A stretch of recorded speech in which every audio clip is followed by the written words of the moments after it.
Nós vamos falar sobre inteligência artificial e principalmente a inteligência artificial utilizada nas campanhas eleitorais. Vale lembrar que agora, 2024, é o ano de eleições municipais, né?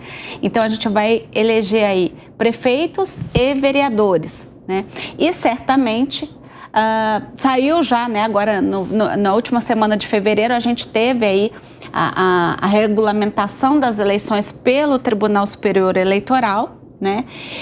Falando sobre o uso da inteligência artificial, né? Trouxe algumas aplicações que já foram usadas e deram muito certo nas eleições de 2022, né? Para presidente e que estão sendo replicadas agora para o pleito das eleições municipais de 2024, e é sobre isso que nós vamos começar a falar com essa mesa de pessoas muito especializadas, né? Dr. Coriolano tem livro sobre o assunto, é um jurista que já trata do tema há muitos anos.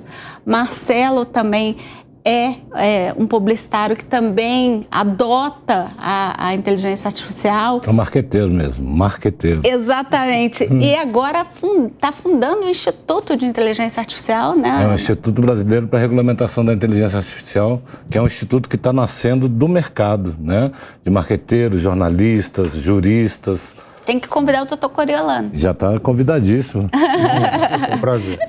Mano também, é um jornalista que entende muito sobre o tema, e o Ilcinho, que trabalha também muito com essa questão de marketing eleitoral, né, Ilcinho? Isso, eleições. Eleições. Então, vamos começar a falar. Eu acho que é legal para a gente pontuar para a nossa audiência primeiro.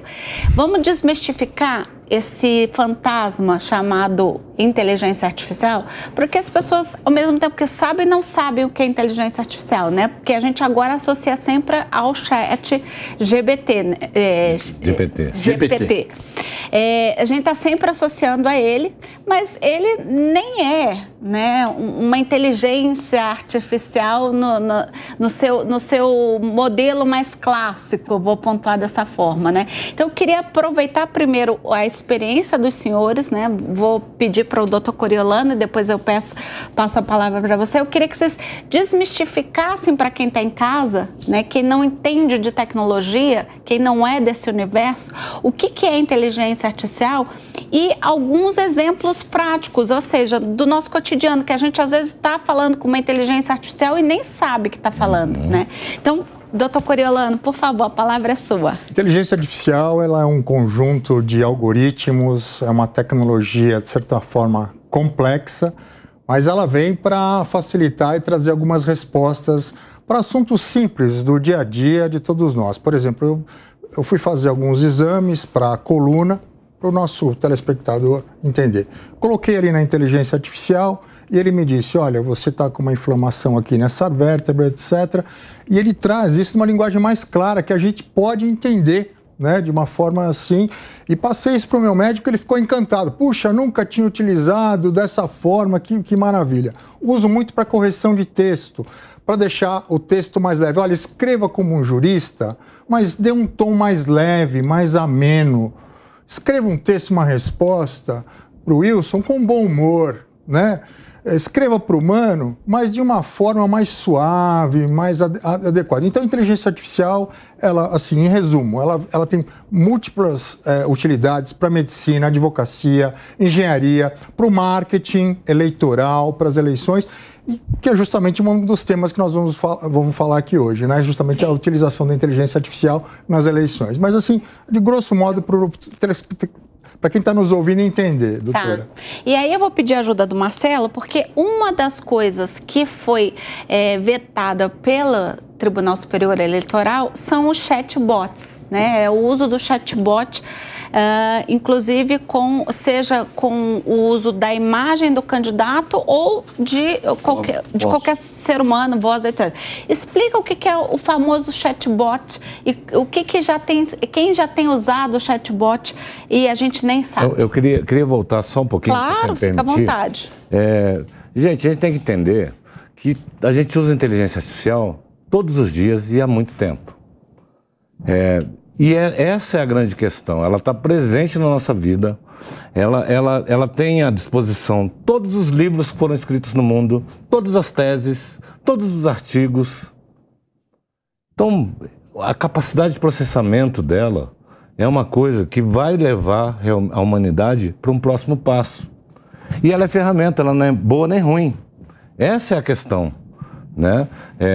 Uma chave de fenda na mão do mecânico arruma um carro, apesar dela ser feita para parafuso de fenda, ela pode desatarrachar um parafuso Phillips, mas ela pode perfurar um pulmão. Sim, na mão de um criminoso Um pode bisturi virar... na mão de um médico salva uma vida, na mão de um bandido tira. A ferramenta ela não é boa nem ruim. O uso da ferramenta pode ser boa ou ruim. E quem dá esse uso é o ser humano. Nós usamos o Waze, nós usamos autocompletado do celular. O Waze quando o senhor fala, nós usamos o Waze porque ele é uma modalidade de inteligência artificial. Extremamente avançada. É extremamente avançado. Ele, sozinho, ele traça a rota, ele vê onde é que estão os congestionamentos. Por quê? Como é que ele faz isso? Através do processamento de dados dos próprios usuários. O próprio uso. Por que o ChatGPT é uma coisa tão poderosa e vai ser muito mais? Porque você tem milhões de pessoas que estão treinando ele. Essa é a questão. Quanto mais você usa, na área da medicina, ela está ajudando o cego a ver, surdo a ouvir. Ela, com pequenos biomarcadores, ela tem uma capacidade de diagnóstico infinitamente maior do que o médico. Entendi. Ou seja, ela é uma coisa importantíssima. Entretanto, e aí eu só estou querendo conceituar um pouquinho antes da gente chegar no chatbot, para as pessoas entenderem qual... Está todo mundo muito preocupado com as deepfakes, né? O Wilsinho, que é um grande marqueteiro aí na área política, todo marqueteiro fica de cabelo em pé, porque sabe que a qualquer hora vai ter um ataque. A gente teve lá Silvio Barros, lá em Maringá agora, primeira vez primeira ação e primeira resolução, primeira decisão de um tribunal regional contra deepfake e que responsabilizou as plataformas. Eu acho que isso a gente deve falar um pouquinho mais. Vamos falar. Mas assim, só para concluir... O prefeito de Manaus teve a voz alterada e distribuíram para Entretanto, a população de Manaus. Inclusive, isso já tem até quem está nos assistindo, hoje você já consegue fazer isso, já tem soluções, aplicativos de celular que você pode brincar. É muito fácil, voz, é muito etc. fácil. Botar voz de artista, você pode até... O próprio Waze, você pode botar a voz do Mickey, da Ivete Sangalo, você pode botar a voz de quem você quiser. Tem um que a gente identifica que é deepfake, mas tem o Silvio Santos cantando Dire Straits e viralizou ele cantando Claro, Dire Straits, e a tendência... Você vê que é uma montagem, mas foi a tendência, inteligência artificial. E a tendência disso é ficar cada vez maior, melhor. Mas qual a questão? Gente, as deepfakes, elas são a pontinha do iceberg. Não é o problema. A gente tem que ver Trump... Não, mas antes eu quero que você explique do chatbot. Então, aí a gente vai entrar nas eleições propriamente. Chatbots são são robôs inteligentes, que eles assumem a personalidade, eles assumem uma persona, né? Em tese... Que é quando a gente entra lá numa loja do varejo, então só para a gente esclarecer para a nossa audiência. Quando você entra numa loja hoje do varejo lá no site, né? Se vocês nos assistindo agora entrarem lá em qualquer loja de varejo, geralmente tem lá uma bonequinha, bonequinho ou um WhatsApp que tá lá, que ajuda, como posso ajudar? E esse é um chatbot. Isso é um chatbot, mas você tem coisas muito mais simples, que é, por exemplo, você no seu banco, na sua operadora de celular, o tempo todo você usa o autoatendimento. Esses são os bots, né, os chatbots. Você tem hoje uma modalidade que são os neurobots. E assim, qual foi... Esse é que assusta. Conta por quê? Porque eles são como se fossem pessoas. Eles têm rede social, eles namoram entre eles são programados com hormônios, né? É muito difícil você detectar que você não está falando com um humano. Entendeu? E assim, as missões deles são muito curtas, são muito rápidas. Mas por que eles são programados com hormônios? Porque você precisa, às vezes... Como é que eu boto hormônio dentro de uma máquina? Você não coloca o hormônio, você coloca a simulação de comportamento que o hormônio dá. Ah, tá. Perfeito. Entendeu? Ou seja, você colocou mais testosterona, ele vai ficar mais agressivo. Você colocou mais endorfina, vai ficar mais romântico. Você tem os robôs esquizofrênicos, esses são os melhores de trabalhar para guerrilha, por exemplo. Né? E aí eu gostei muito dessa sua fala, porque vamos pontuar aqui para o pessoal. Primeiro, eu vou só introduzir, então, para quem está em casa, só para a gente fazer um resumo. A gente está falando de inteligência artificial. Inteligência artificial, gente, nada mais é do que uma programação de computador, né, dos famosos algoritmos, feito por uma pessoa. Então, a gente fala em inteligência artificial, mas por trás de uma inteligência artificial existe um ser humano que vai lá e programa através de algoritmos. Nós temos a inteligência artificial, que a gente chama de AutoML, né, que é o Machine Learning. O que é o Machine Learning? Quando a máquina aprende, né, traduzindo no português, claro.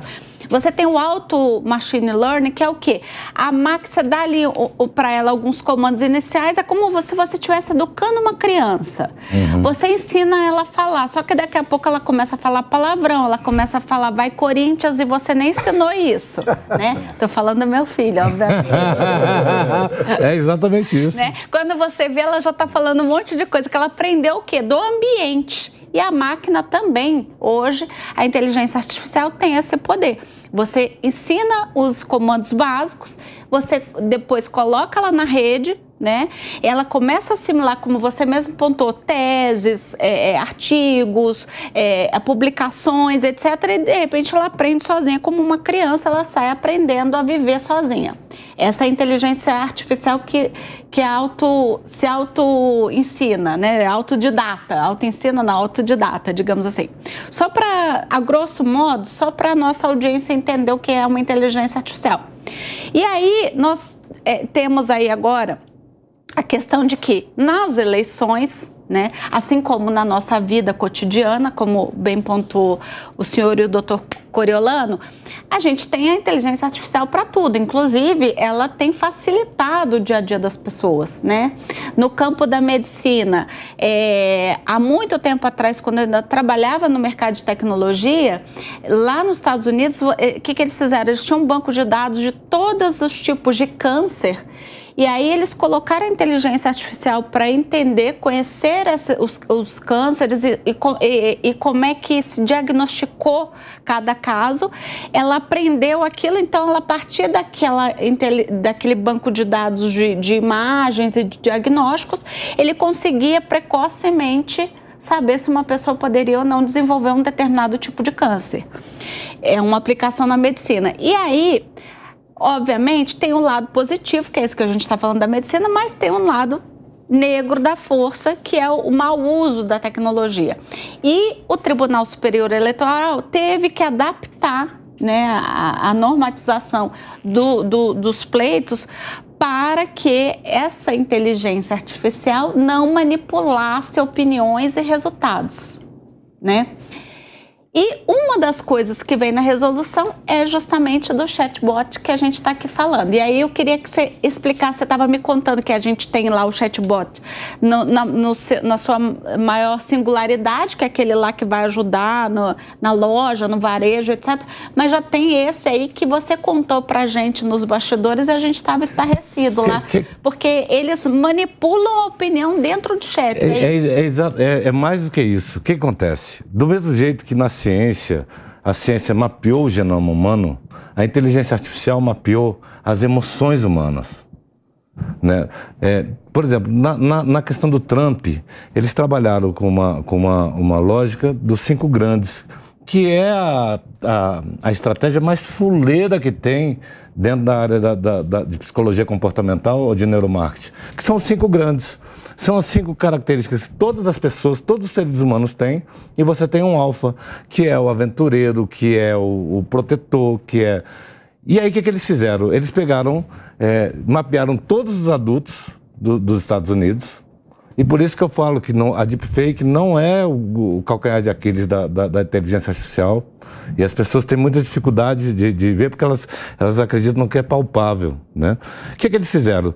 Eles pegaram, por exemplo, a liberação, a defesa do porte de arma. Eles fizeram uma propaganda para o protetor dizendo, olha, o porte de arma é necessário para que a gente proteja a nossa família. Para o aventureiro, nós temos a liberdade a gente tem que defender a liberdade de ter arma. E por aí foi. Ou seja, pegou as bandeiras legítimas. Que é muito similar ao que o Dr. Coriolano falou no início da explicação. Ele pega a inteligência artificial, olha, eu quero pegar esse texto e quero fazer de uma maneira informal para o Wilson, eu quero fazer com humor para o humano. Então, ele pega o mesmo conteúdo e... Ele assume essa característica conforme o seu prompt, o seu comando. O Wilson, que é um marqueteiro dos bons do país, qual é a coisa mais importante para ele?